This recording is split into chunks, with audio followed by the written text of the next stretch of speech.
Yeah, good evening everyone. This is the continuation video of matter in our surroundings of class 9th. It's been a long time I made video of this chapter of lecture number 1, but now I'm making a video of number 2 in which we'll try to finish up this chapter.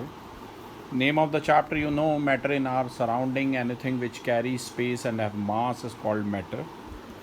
Here you can see the pic of two scientists. One is Andre Celsius, जिनके नाम पे degree Celsius है, temperature की unit है. India में हर जगह हर किसी को डिग्री सेल्सियस ही समझ आता है. फ़ारेनहाइट बहुत कम लोगों को समझ आता है. जब हमें फीवर होता है तब डॉक्टर फ़ारेनहाइट की टर्म्स में बात करता है. तो डिग्री सेल्सियस, एंड्रे सेल्सियस, ये है mister Andre Celsius, the scientist who invented Celsius scale of temperature. और ये हैं लॉर्ड विलियम थॉमस कैल्विन. ये ऐसे साइंटिस्ट हैं जिन्होंने कैल्विन स्केल बनाया क्लास. अब आपको मैं बता दूं, degree Celsius and Kelvin scale are two different units. One more is there Fahrenheit, but that is not there in the syllabus. But if you want to know the relationship between Fahrenheit and degree Celsius, then the formula for that is F is equal to 9/5 C plus 32. There is one question in class 10th NCERT mathematics in linear equation in two variables, in which you will do problem based on that formula, right? Next we have we have to study the relation between Kelvin and degree Celsius.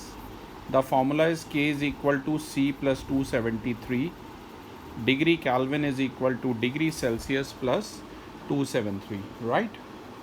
So beta, this is very simple. Piyush, you are attending online, we'll upload the video online soon. Suppose 25 degrees Celsius, which is the normal temperature, you have to convert that into degree Kelvin. What you will do? You know the relationship, degree Kelvin is equal to degree Celsius plus 273. What you do is, in place of degree Celsius, write down 25 plus 273. It means 25 degrees Celsius is equal to 298 Kelvin. Okay, I'll do it one more for you. Suppose I was reading temperature at one point in Russia, it was touching minus 40 and minus 50 degrees Celsius. Let's see how minus 50 degrees Celsius equal to how much degree Kelvin. Again, the relationship is same. Degree Kelvin is equal to degree Celsius plus 273. So in place of degree Celsius, you write down minus 50. Let 273 be as it is.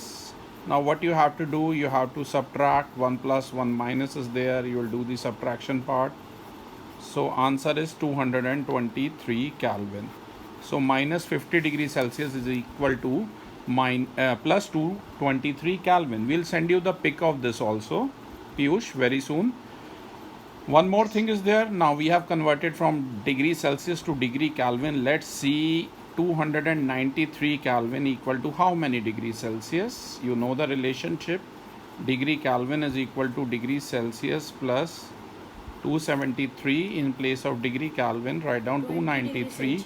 We have to convert this temperature into degrees Celsius. So 273 will go to the left hand side, it will get subtracted. So it's 293 minus 273, yani ki answer is 20 degrees Celsius, right? So if somebody asks you ki convert Kelvin into Celsius or Celsius into Kelvin, write this formula, degree Kelvin is equal to degree Celsius plus 273. And if you want to convert Fahrenheit into Celsius, then the formula is F is equal to 9/5 C plus 32. Now let's read what they have to say according to the book. Okay. Celsius scale of temperature used for measuring temperature in our daily life. So the common unit of measuring temperature like melting point, boiling point, degree Celsius. Okay, these are all examples of this. Okay, I'll make it portrait for you. Yeah, this is nice now. So the melting point, just a second. The melting point of ice on Celsius scale of temperature is 0 degree Celsius, and the boiling point of water on Celsius scale is 100 degree Celsius, right? There is another scale of temperature called Kelvin scale, which is used by the scientists mainly for the research work. The SI unit of measuring temperature is Kelvin. It is denoted by capital K.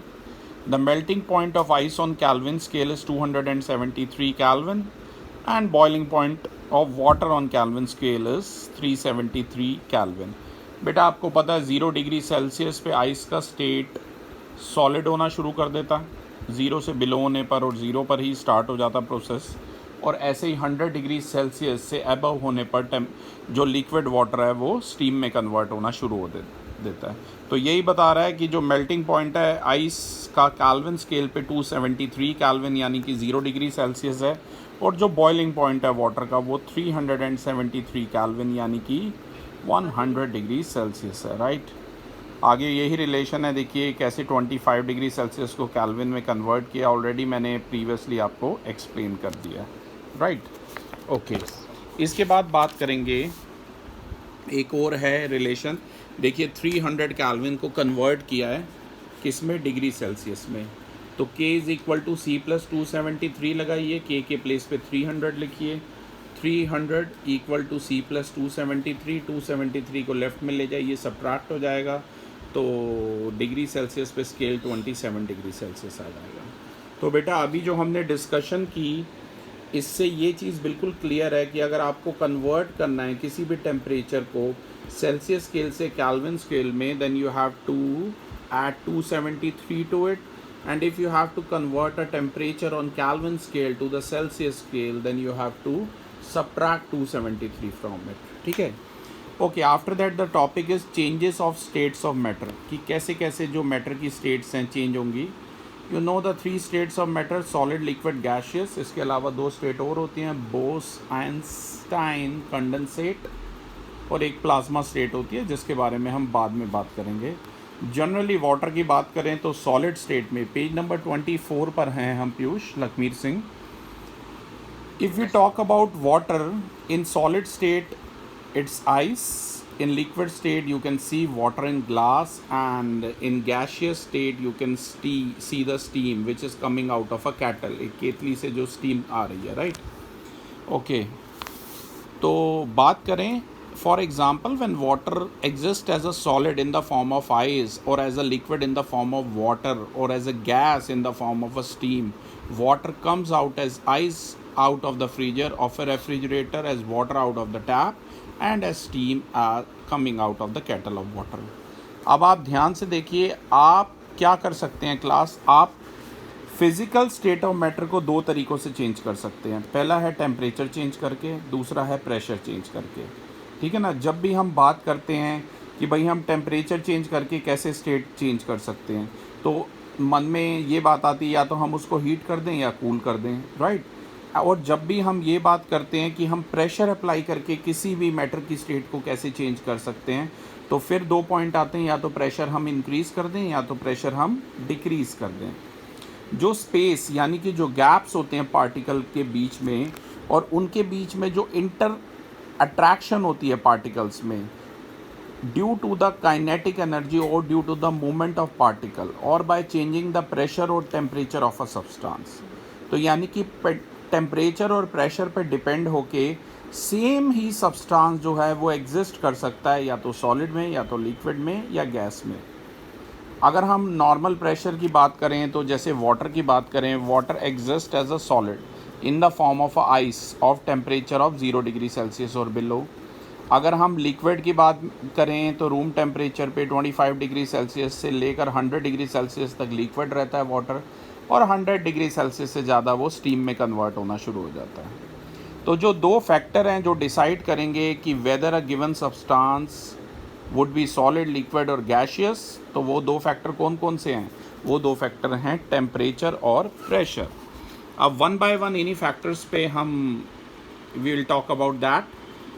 Affects of changes of, सबसे पहले temperature, melting एक ऐसा phenomena है बेटा जिसमें अगर हम किसी भी सब्सटेंस को हीट अप कर देते हैं तो वो सॉलिड से लिक्विड में कन्वर्ट हो जाता है। The process in which a solid substance changes into a liquid on heating is called melting.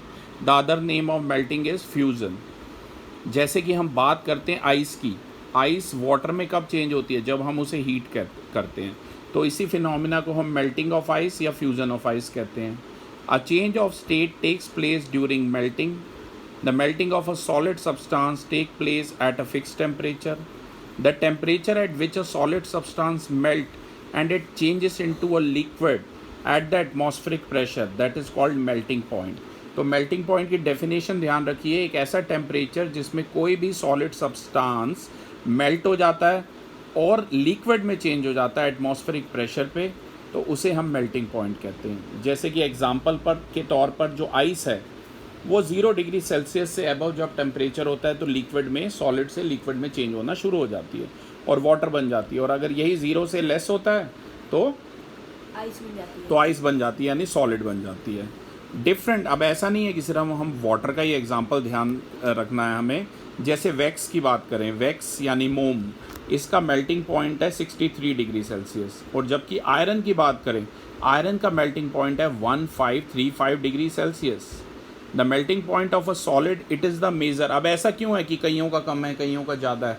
It depends on the interionic attraction, उनके पार्टिकल्स के बीच में कैसा अट्रैक्शन है। अगर पार्टिकल्स में एटम्स या मॉलिक्यूल्स की बात करें, अगर अट्रैक्शन काफ़ी स्ट्रॉन्ग है तो उतना ही ज़्यादा हीट करना पड़ेगा, तो उतना ही हाई मेल्टिंग पॉइंट और बॉइलिंग पॉइंट होगा। तभी देखिए आयरन का मेल्टिंग पॉइंट कितना दिया हुआ है, पेज नंबर 25 पीयूष। आयरन का मेल्टिंग पॉइंट गिवन है 1535 degree Celsius. Higher the melting point of a solid substance, greater is the force of attraction. मैंने पहले ही आपको बताया। बॉइलिंग पॉइंट में क्या फर्क होता है? मेल्टिंग पॉइंट में चीज़ मेल्ट होती है, बॉइलिंग पॉइंट में बॉयल करना शुरू कर देती है। जितना मेल्टिंग पॉइंट सब्सटेंस का ज़्यादा होगा उतना ज़्यादा फोर्स ऑफ अट्रैक्शन होगा पार्टिकल्स के बीच में। जैसे कि मैंने बताया अभी आयरन का 1535 डिग्री सेल्सियस है, तो इससे हमें ये पता लगता है कि जो फोर्स ऑफ अट्रैक्शन है between the particles of iron, that is very very strong. अगर हम किसी भी सॉलिड को हीट करते हैं सफिशेंटली तो इसकी जो स्टेट है वो लिक्विड बन जाती है। ऐसा इसलिए होता है क्योंकि जब भी किसी सॉलिड सब्सटेंस को हीट किया जाता है तो उसकी जो हीट एनर्जी होती है वो इसके पार्टिकल्स को और वाइब्रेटली ऐसे मूव कराती है, विग्रसली मूव कराती है, उसके पार्टिकल्स वाइब्रेट करना शुरू कर देते हैं। और मेल्टिंग पॉइंट पे जो पार्टिकल्स होते हैं सॉलिड के, उनकी काइनेटिक एनर्जी काफ़ी सफिशेंट होती है ताकि वो स्ट्रॉन्ग इंटर आयनिक जो फोर्सेस हैं उससे ऊपर हो सके, फिक्स पोजीशन को ब्रेक कर सके, और इसी वजह से सॉलिड मेल्ट होके लिक्विड बन जाता है। क्लास अब बात करेंगे लिक्विड टू गैस चेंज की, यानी कि बॉइलिंग की, यानी कि वेपराइजेशन की। तो बेटा एक ऐसा प्रोसेस जिसमें लिक्विड जो है वो चेंज हो जाता है गैस में by continuously again rapidly on heating. लगातार अगर हम लिक्विड को हीट करेंगे तो वो गैस में चेंज हो जाएगा, जैसे कि आप फिगर में भी देख सकते हैं। वाटर जो है यहाँ पर स्टीम बना रहा है जो कि गैस है। The heat required for the boiling water is being supplied by the burner. लगातार बर्नर की हेल्प से हम उसे हीट कर रहे हैं। तो एक ऐसा टेम्परेचर जिस पर लिक्विड बॉयल होना शुरू होता है और लगातार चेंज हो जाता है गैस में एटमॉस्फेरिक प्रेशर पे, उसे हम बॉइलिंग पॉइंट भी कहते हैं लिक्विड का। यानी कि जब वाटर को हम 100 डिग्री सेल्सियस से ज़्यादा हीट करेंगे तो वो कन्वर्ट हो जाएगा स्टीम में, तो वही उसका बॉइलिंग पॉइंट होगा। अब बेटा अलग अलग जो लिक्विड्स हैं उनके अलग अलग बॉइलिंग पॉइंट हैं, जैसे कि अल्कोहल का 78 डिग्री सेल्सियस है, वाटर का 100 डिग्री सेल्सियस है, राइट। ये आपको ध्यान में रखना है। जो बॉइलिंग पॉइंट होता है किसी भी लिक्विड का, that is a measure of the force of attraction between the particles. Particles के बीच में जो फोर्स ऑफ अट्रैक्शन है उसका मेजरमेंट है।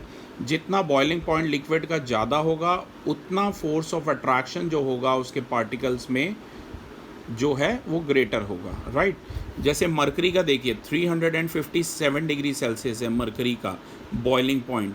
तो इससे हमें ये पता लगता है कि जो फोर्स ऑफ अट्रैक्शन है मरकरी के पार्टिकल्स में वो काफ़ी स्ट्रॉन्ग है। जब भी आप किसी लिक्विड को हीट करते हैं तो इसकी फिजिकल स्टेट लगातार चेंज होती है और वो गैस बन जाता है। और ऐसा होता किस लिए है? जब भी हम किसी लिक्विड को हीट करते हैं बेटा तो जो हीट एनर्जी होती है उसके पार्टिकल की, उसकी वजह से और फास्ट वो मूव करना शुरू कर देता है। तो at the boiling point the particles of liquid have sufficient kinetic energy to overcome the forces of attraction holding them together and separate into individual particles. तो यही जो लिक्विड है बॉयल करते हैं और गैस बनाते हैं. अब गैस से वापस लिक्विड में जाना है तो उसे ठंडा करना पड़ेगा. तो इस प्रोसेस को हम कहते हैं कंडेंसेशन, राइट. जैसा कि आप देख सकते हैं यहाँ पर एक केटल है जिसमें वाटर है, बर्नर लगा हुआ है, लगातार हीट सप्लाई कर रहा है, स्टीम निकल रही है, पर ऊपर हमने आइस रखी है, फ्राइंग पैन रखा है, तो लगातार जो वो स्टीम है लिक्विड वाटर में चेंज हो रही है. यानी कि स्टीम यानी वाटर वेपर को अगर उसका टेम्परेचर लोअर करके कूल किया जाएगा तो वो लिक्विड वाटर में कन्वर्ट हो जाएगी. तो इससे स्टीम लिक्विड में कन्वर्ट हो जाती है और चेंज ऑफ स्टेट भी हो जाता है. The process of changing a gas or a vapour to a liquid by cooling is called condensation. तो जब भी स्टीम या वाटर वेपर चेंज करते हैं वाटर में कूलिंग के द्वारा, उसे क्या कहते हैं? कंडेंसेशन ऑफ स्टीम कहते हैं. एक ऐसा चेंज ऑफ स्टेट जो गैस से लिक्विड में होता है, it takes place during condensation. वो कुछ इस तरह से होता है, मैं समझा देता हूँ. जब भी आप किसी गैस को कूल करते हैं बाय लोअरिंग इट्स टेम्परेचर, इसका टेम्परेचर लो करके, तो जो इसके पार्टिकल्स होते हैं वो काफ़ी सारी काइनेटिक एनर्जी जो है वो लूज़ कर देते हैं और स्लो डाउन हो जाते हैं, जिसकी वजह से वो पास में आते हैं and they start being attracted to each other and form a liquid. तो कंडेंसेशन जो है बॉइलिंग का ही रिवर्स है, ये बात आप याद रखना. Next, freezing. आपने काफ़ी बार अपने रेफ्रिजरेटर में आइस तो जमाई होगी, तो आपको पता है the process of changing a liquid into a solid bye cooling, और ऐसा आप कूलिंग की हेल्प से कर सकते हैं. और फ्रीजिंग का दूसरा जो मीनिंग है उसे सॉलिडिफिकेशन भी कहते हैं. मेल्टिंग का रिवर्स है. आपको पता है जब 0 डिग्री सेल्सियस से और लोअर हो जाएगा टेम्परेचर वाटर का तो वो सॉलिड स्टेट में कन्वर्ट होना शुरू हो जाता है एंड आइस इज फॉर्म. तो अब हमने ये देखा बेटा कि किसी भी मैटर की स्टेट को हम चेंज कर सकते हैं बाय इंक्रीजिंग द टेम्परेचर और डिक्रीजिंग द टेम्परेचर. आप एक ये फ्लो चार्ट देख सकते हैं. इस फ्लो चार्ट में ध्यान से देखिए कि अगर आपको सॉलिड से लिक्विड स्टेट में जाना है तो आपको हीट करना पड़ेगा, लिक्विड से गैशियस स्टेट में जाना है तो भी हीट करना पड़ेगा, गैशियस से लिक्विड में आना है तो कूल करना पड़ेगा, और लिक्विड से सॉलिड में आना है तो फिर से कूल यानी टेम्परेचर लोअर करना पड़ेगा और फ्रीज करना पड़ेगा, राइट. अब इसके बाद बात करेंगे लेटेंट हीट की. वर्ड लेटेंट का मतलब है बेटा hidden. Hidden heat is called latent heat. The heat energy which has to be supplied to change the state of a substance. ऐसी हीट एनर्जी जो किसी भी स्टेट को कन्वर्ट करने के लिए, चेंज करने के लिए यूज़ की जाती है, उसे हम लेटेंट हीट कहते हैं. लेटेंट हीट जो है वो टेम्परेचर को राइज नहीं करती. लेट मी टेल यू, हर सब्सटेंस का कुछ फोर्सेस ऑफ अट्रैक्शन होता है उसके पार्टिकल्स के बीच में जो इसे इकट्ठा होल्ड करके रखता है.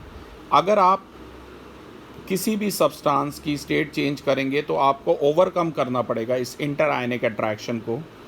तो जो लेटेंट हीट हम सप्लाई करेंगे by for overcoming the forces of attraction between the particles, inter particle ये जो अट्रैक्शन है इसको ब्रेक करने के लिए जो हम हीट अप्लाई करेंगे उसी को लेटेंट हीट कहेंगे. लेकिन एक बात ध्यान रखना, मैं बार बार कह रहा हूँ, लेटेंट हीट तब तक की हीट अप्लाइड होती है जब तक स्टेट चेंज ना हो जाए, राइट. जैसे कि फ्यूज़न की बात करें, 2 टाइप की लेटेंट हीट है, लेटेंट हीट ऑफ फ्यूज़न और लेटेंट हीट ऑफ वेपराइजेशन. जैसे कि आप ये एक सेटअप देख सकते हैं, इसमें एक स्टैंड है, एक बीकर रखा हुआ है, नीचे बंसन बर्नर है जो लगातार हीट अप्लाई कर रहा है. पहले बात करेंगे लेटेंट हीट ऑफ फ्यूज़न की. इसमें हमने 1 किलोग्राम यहाँ पर आइस ली है. ये थर्मामीटर है जो टेम्परेचर लगातार मेज़र कर रहा है. ये 2 तरीके के थर्मामीटर होते हैं. ये लैब वाला थर्मामीटर है, एक क्लिनिकल थर्मामीटर भी होते हैं, राइट. तो यहाँ ये टेम्परेचर लगातार मेज़र कर रहा है. देखो 1 किलोग्राम इसमें आइस है. पहले तो फ्यूज़न और उसमें डिफरेंस समझ लो, फ्यूज़न और वेपराइजेशन में. फ्यूज़न में सॉलिड से लिक्विड में चेंज होगा, तब तक जो हीट एनर्जी अप्लाइड हो जाएगी उसे कहेंगे लेटेंट हीट ऑफ फ्यूज़न. और वेपराइजेशन में बेटा लिक्विड से गैस में होगा, लिक्विड टू वेपर्स होगा, राइट. तो तब तक जो एनर्जी अप्लाइड हो जाएगी, जो हिडन हीट होगी, उसे कहेंगे लेटेंट हीट ऑफ वेपराइजेशन. अब बेटा बड़ा आपको सारी बातें पता हैं कि देखो इसमें क्या करेंगे, लगातार हम हीट सप्लाई देते रहेंगे, पर जब तक उसमें एक भी सिंगल पीस आइस का प्रेजेंट है तब तक टेम्परेचर थर्मोमीटर पे वो 0 डिग्री सेल्सियस ही दिखाएगा, क्योंकि आइस प्रेजेंट है। आइस है तो मतलब आपको पता है ना, 0 से बिलो और 0 पर ही आइस जमना शुरू हो जाती है, बर्फ़ जो है जमना स्टार्ट कर देती है, राइट। तो the heat energy which is going into the ice but not increasing the temperature, it is called the energy required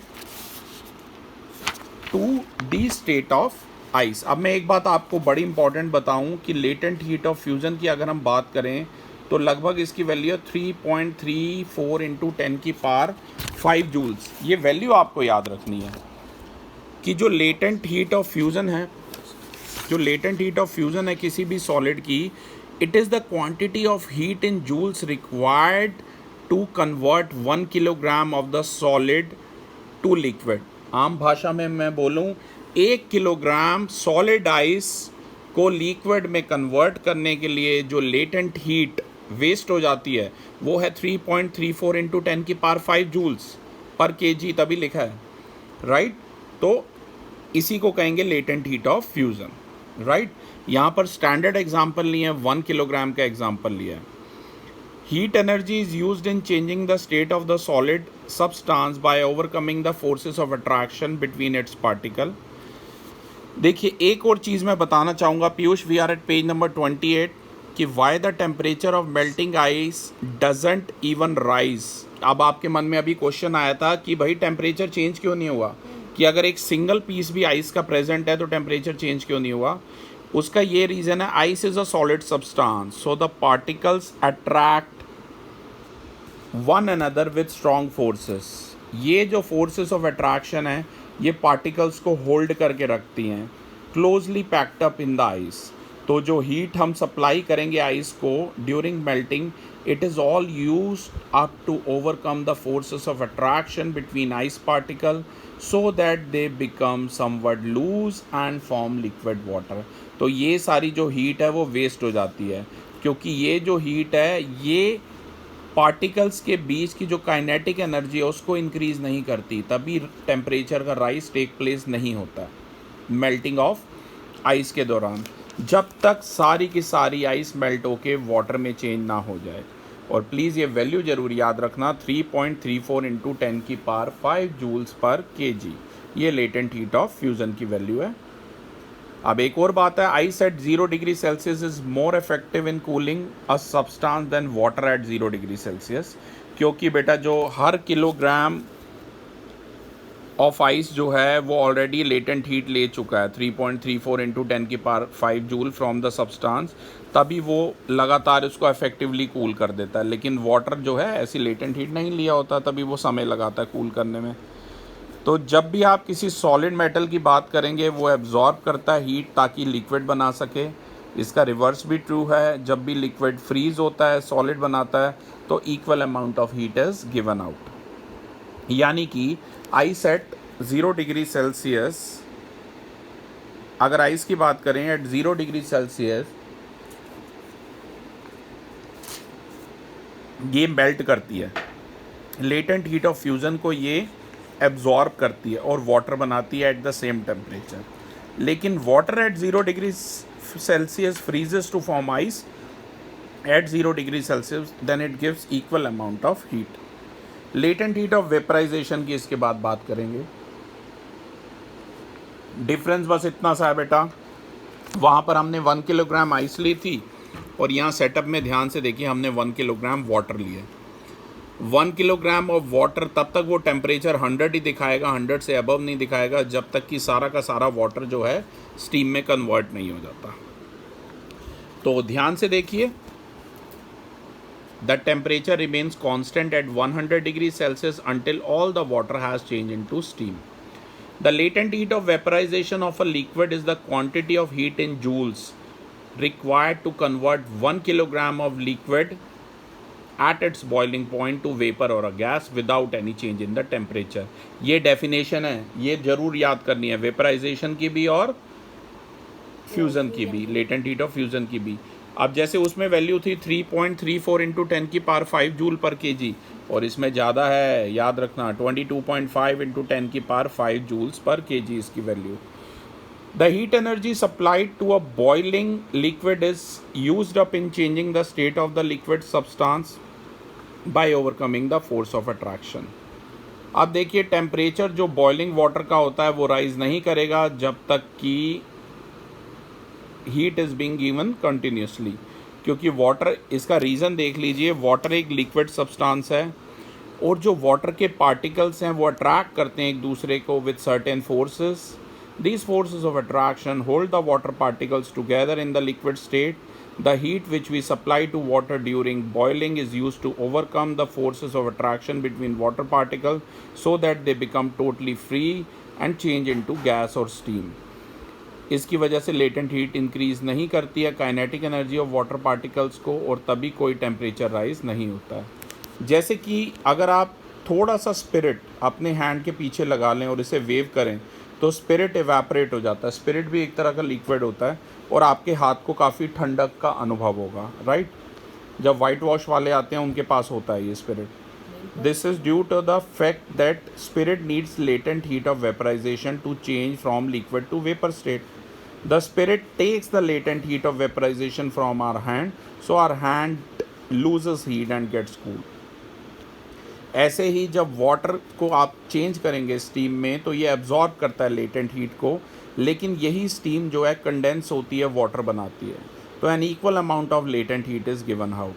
ये चीज़ें देखी गई हैं कि जो स्टीम के द्वारा बर्न कॉज होते हैं, अगर स्टीम से आपका हाथ जलेगा तो ज़्यादा सिवियर होगा as compare to boiling water. उसका यही रीज़न है क्योंकि स्टीम ज़्यादा हीट कंटेन करती है in the form of latent heat than boiling water. तो बेटा ये वैल्यू याद रखना, फिर से कहूँगा 22.5 इंटू 10 की पावर 5 जूल पर किलोग्राम. नेक्स्ट प्रोसेस है सब्लिमेशन. बहुत इजी प्रोसेस है. इसमें क्या होता है, एक सॉलिड बेटा डायरेक्टली कन्वर्ट हो जाता है गैसियस स्टेट में without passing through the liquid stage. और similarly vice versa also true, vapour भी सॉलिड बन सकते हैं. जैसे आपने अपना ओडोनिल देखा होगा और भी नेफ्थलीन, ये सब एग्जांपल हैं इसके. तो changing of solid directly into vapour or gas is called sublimation and changing of vapour or gas directly into solid is called sublimation. Ammonium chloride से रिलेटेड एक एक्टिविटी है, लैब में मैंने काफ़ी बार कराई है स्टूडेंट्स को. जैसा कि आप देख सकते हैं figure 46 given on page number 3030. Ammonium chloride को हम हीट कर रहे हैं. ये देखिए अमोनियम वैसे ही बर्नर है, यहाँ पर एक इन्वर्टेड फनल रखा है, ऊपर कॉटन लगा रखी है. तो जैसे कि स्नोफॉल में आपको दिखता है ना, वैसे ही thread like structure ammonium chloride के दिख जाते हैं. और अमोनियम क्लोराइड पाउडर्ड फॉर्म में है बेटा, सॉलिड से डायरेक्टली वेपर्स में कन्वर्ट हो जाता है. There are more examples, iodine, camphor कपूर, नेफ्थलीन बॉल्स, एंथ्रासिन, वो भी इसी के ही एग्जाम्पल हैं. जैसे कि यहाँ इस पिक से देखिए ड्राई आइस यानी कि सॉलिड कार्बन डाइऑक्साइड सब्लाइम कर रही है. तो म्यूज़िक कॉन्सर्ट्स में या डीजे फ्लोर पे आपने काफ़ी बार ऐसे इफेक्ट देखे होंगे. तो वो कुछ भी नहीं है, सॉलिड CO2 यानी कि सॉलिड कार्बन डाइऑक्साइड ही है, राइट. ठीक है, ड्राई आइस भी कहते हैं इसे.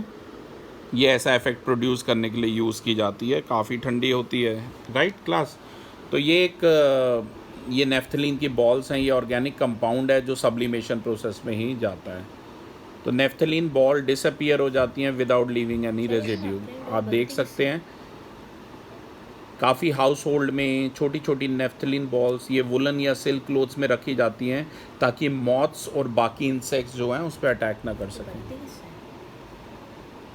अब देखिए गैस, सॉलिड और लिक्विड का एक ये ट्रायंगुलर समझा रखा है कि देखिए लिक्विड से सॉलिड में जाने को फ्रीजिंग कहेंगे, सॉलिड से लिक्विड में जाने को मेल्टिंग कहेंगे.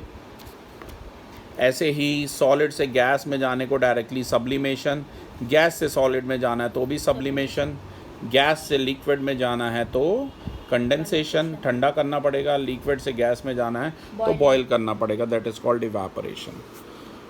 Okay class. So class we'll come with more video of lecture number 3 very soon. Please read down till this point. Thank you.